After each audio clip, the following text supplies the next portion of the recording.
जल्दी चलो, जल्दी।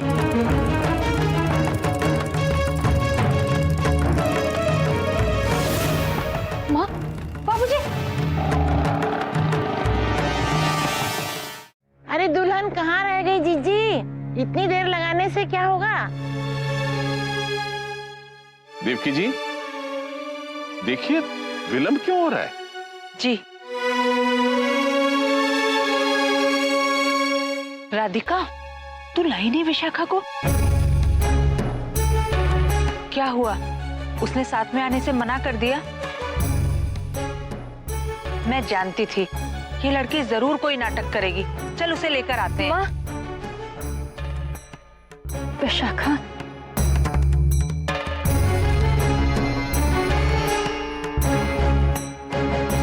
घर से भाग गई है।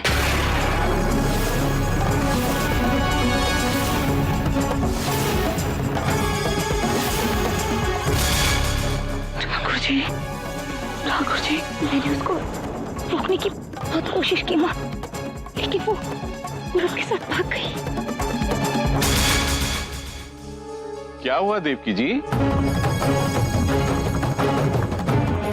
कहाँ भयो बहुरिया, कहाँ भयो? मुझे विशाखा भाग गई अम्मा जी।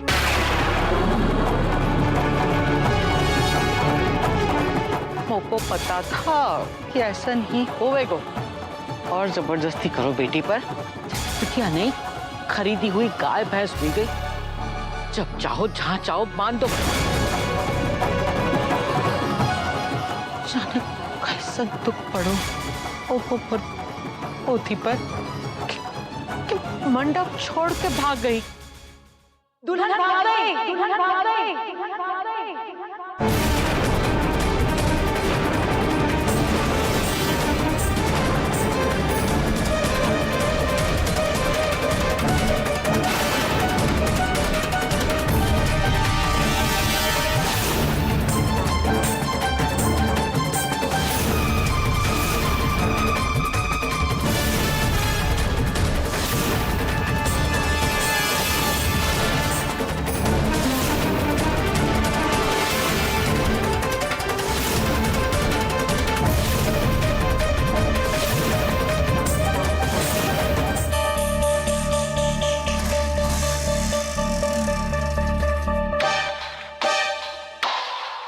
थैंक यू पूरब। Mention not cuties. पूरब, तुमने मेरी बहुत मदद की है। तुमने मेरे लिए वो सब कुछ किया है जो मेरे परिवार वालों ने तक नहीं किया। फैमिलीज गॉड्स हमें गिफ्ट्स करता है क्यूटीज, लेकिन फ्रेंड्स हम चूज करते हैं। इसलिए रिमेंबर्स 24 आवर्स हेल्प के लिए कॉन्टैक्ट करें।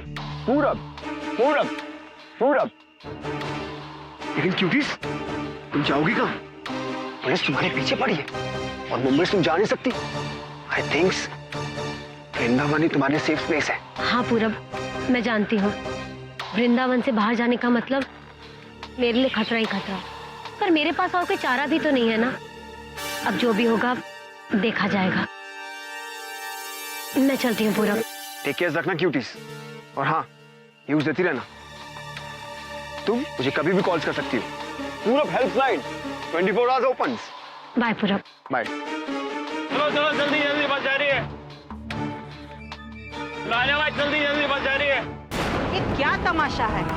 हम यहाँ अपने बेटे का ब्याह करने आए थे, कोई नौटंकी देखने नहीं। कहाँ है दुल्हन? किसके साथ भाग गई आपके चेहरे पे काले पोत के? अरे क्या जवाब देंगे हम अपने समाज वालों को? आपको तो हमारा एहसान मानना चाहिए कि हमने आपकी बेटी को चुना हमारे बेटे के लिए, वरना हमारे बेटे के लिए तो कई कुंवारी लड़कियों के रिश्ते आ रहे थे। फिर भी हमने आपकी बेटी को चुना सिर्फ ये सोचकर कि उसके पास आपके घर के संस्कार होंगे। जब हमने सुना कि वो अपना पहला ससुराल छोड़ के आई है, तो हमें लगा कि पुरोहित परिवार में कोई खराबी होगी।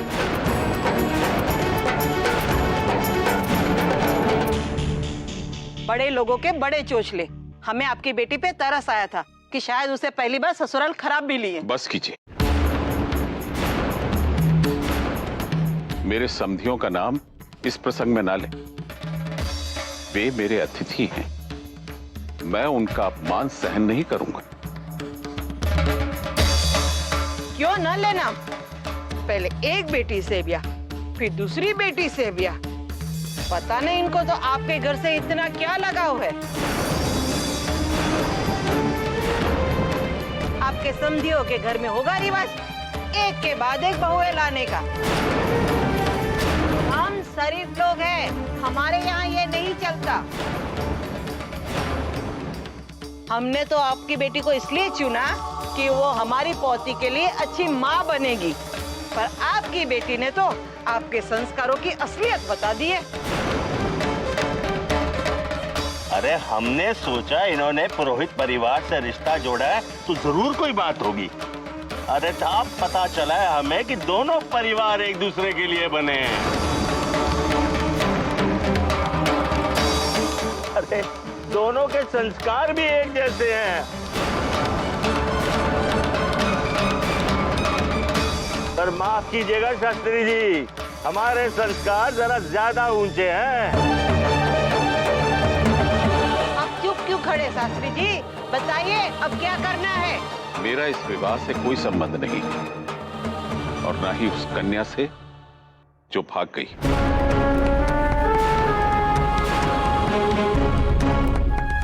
समस्त वृंदावन को ज्ञात है कि मैं विशाखा का तर्पण कर चुका हूं।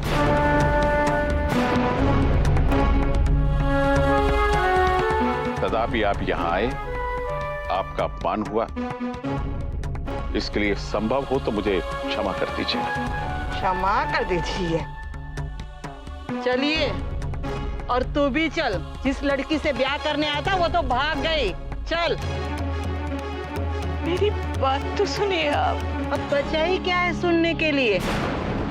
राधे राधे। राधे राधे। चल बेटा।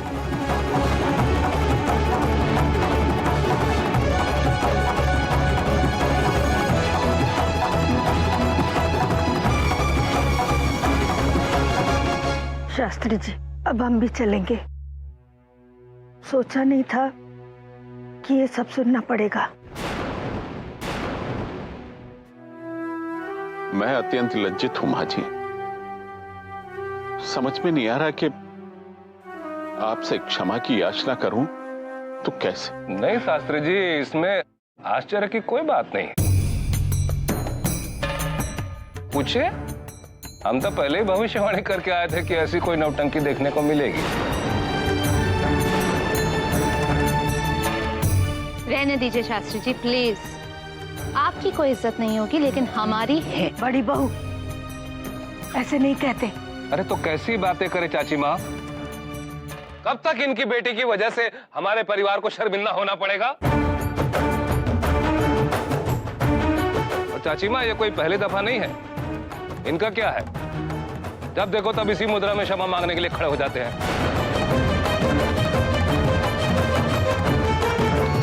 मैं क्षमा प्रार्थना के अतिरिक्त और कुछ नहीं कर सकता मां जी। आपकी गलती नहीं है शास्त्री जी। करेले को अगर रात भर शक्कर के पानी में रखा जाए ना, तब भी उसकी कड़वाहट नहीं जाती। विशाखा का भी कुछ यही हाल है। उसने कभी किसी की परवाह नहीं की। विशाखा बदल नहीं सकती। हम तो बस अपनी छोटी बहू का साथ देने आए थे, लेकिन आपके साथ अपना भी अपमान सहना पड़ा। मैं तो बस यही चाहती हूँ कि जीवन में कभी भी विशाखा का चेहरा न देखना पड़े।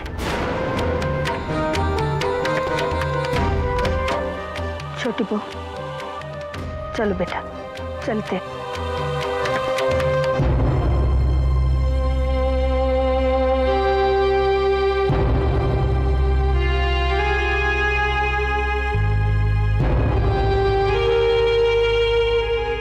अपने आप को संभालिए माँ।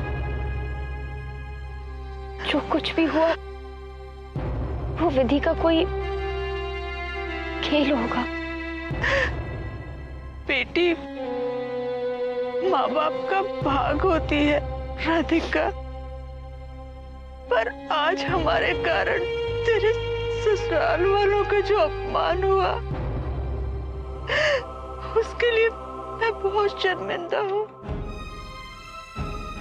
बिटिया, कहीं इस कारण वो लोग तेरे साथ? नहीं माँ, वो बहुत अच्छे हैं, समझते हैं कि इसमें ना तो मेरी कोई गलती थी और ना ही आपकी। माँ, आपको छोड़कर जाने का मन नहीं हो रहा। क्या आज के दिन मैं आपके साथ रह लूं? इस प्रकार के संकट और दुख तो हर घर में होते हैं बेटा, परंतु उसका अर्थ ये तो नहीं कि बेटी अपनी ससुराल छोड़कर मायके चली आए।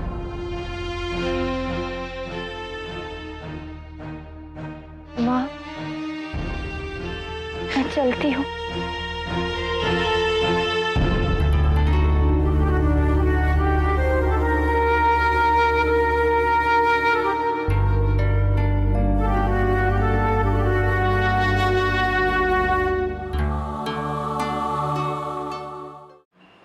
मत रो छोटी बहू, जो होना था वो तो हो गया। और नहीं तो क्या राधिका, और वैसे भी तुम्हें तो पहले से ही पता होगा कि ऐसा कुछ होने वाला है। I mean, तुमसे अच्छा अपनी बहन को कौन जान सकता है?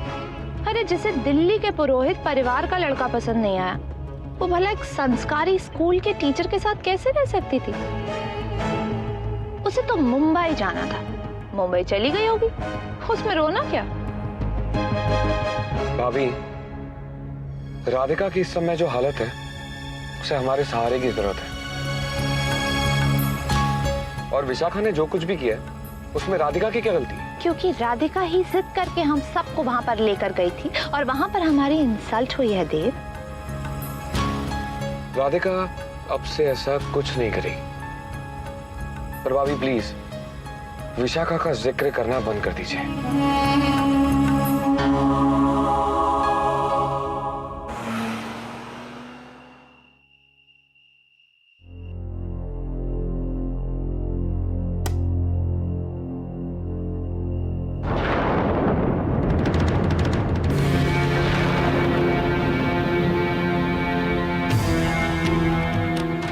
हो गया तुम दुई को?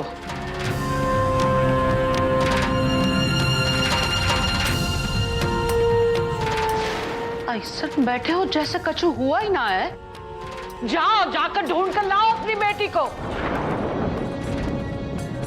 जाने किस हाल में होगी वो, उन्हें कछु खायो भी होगा कि ना। इस हाल में भूखा ना रहना चाहिए। जाओ जाओ, ढूंढ के लाओ को लेके आओ, हम उसको कमरे में बंद करके रख देंगी। कोई विशाखा को ढूंढने नहीं जाएगा, कोई उसे वापस नहीं लाएगा। राधिका के बाबूजी ने जो किया था वो बिल्कुल ठीक था।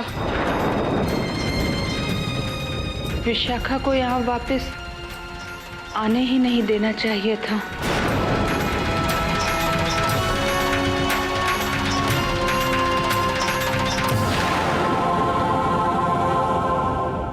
अम्मा जी, आज मुझे पहली बार अपनी कोख पे शर्म आ रही है। अम्मा जी, विशाखा जैसी लड़की की माँ होने से अच्छा होता अम्मा जी कि मैं बाज होती। मुझे बाज होना चाहिए था, बाज अम्मा जी।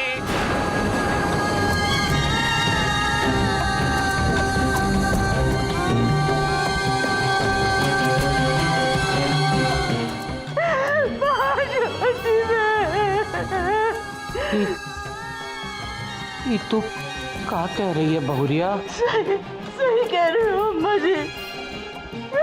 विशाखा बेटी नहीं, कलंक है अम्मा जी, कलंक है विशाखा।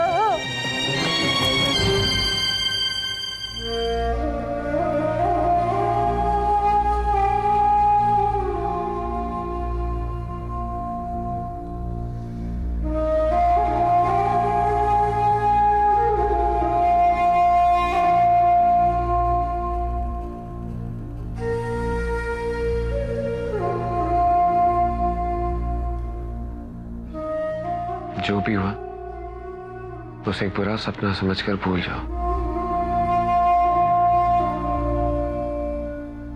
जो कुछ भी हुआ उसे मैं भले ही भूल जाऊं, लेकिन ये कैसे भूल सकती हूँ कि विशाखा मेरी बहन है। पता नहीं वो किस हालत में होगी, कहाँ होगी। राधिका, तुम अब भी उसके बारे में सोच रही हो जिसने दूसरों के बारे में कभी सोचा ही नहीं? वो दिल की बुरी नहीं है। मैं जानती हूँ उसने बुरा किया, बाबूजी के सम्मान को ठेस पहुंचाई, लेकिन उसने ये सब जानबूझकर नहीं किया होगा।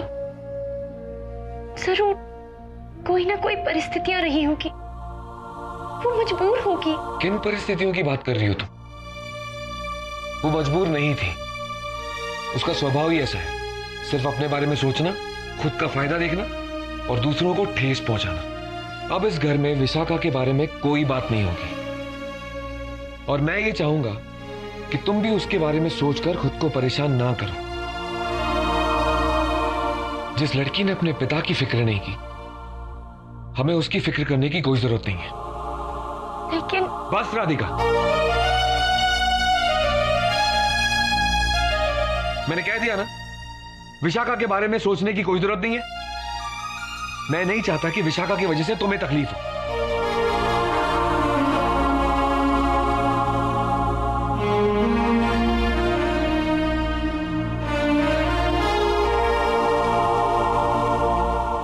मुझे समझने की कोशिश करो राधिका, मैं तुम्हें परेशान नहीं देख सकता। तुम जानती हो, पिछले 2 दिनों से हमने साथ में एक पल भी नहीं बिताया। मुझे कब से इस पल का इंतजार था जब हम दोनों साथ होंगे और दूसरा कोई नहीं होगा। क्या तुम्हें इस पल का इंतजार नहीं था? हम अपने अपने कर्तव्य निभाने में इतने व्यस्त हो गए कि हम एक दूसरे के लिए समय ही नहीं निकाल पाए। अब हमारे पास समय ही समय है, हम ढेर सारी बातें करेंगे।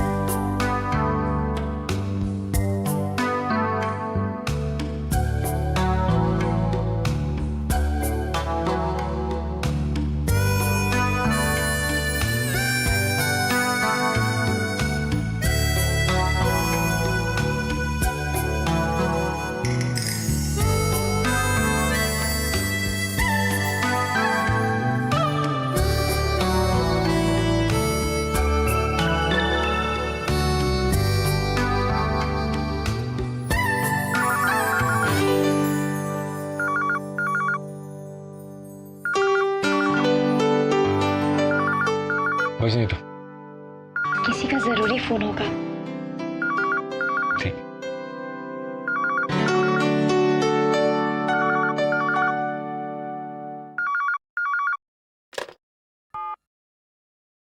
हेलो राधिका,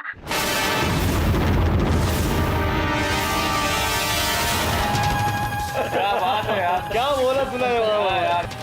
विशाखा कहाँ है तू? राधिका, विशाखा तू ऐसे क्यों चली गई? तू क्या करती मैं वहां पर? मेरे साथ कुछ अच्छा हो रहा था क्या?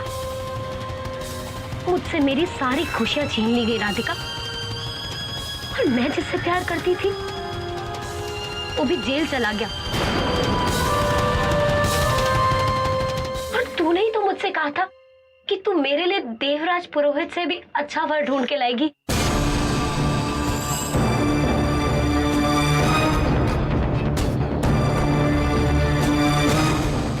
पर उससे पहले मेरी शादी तय हो गई।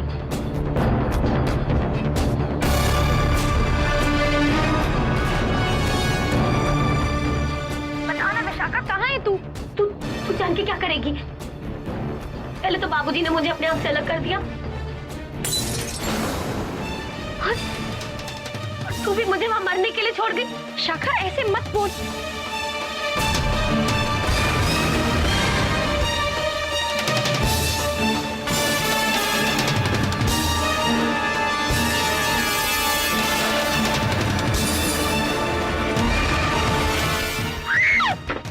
विशाखा, विशाखा तू मुझे सुन रही है? Vishakha, hello, hello.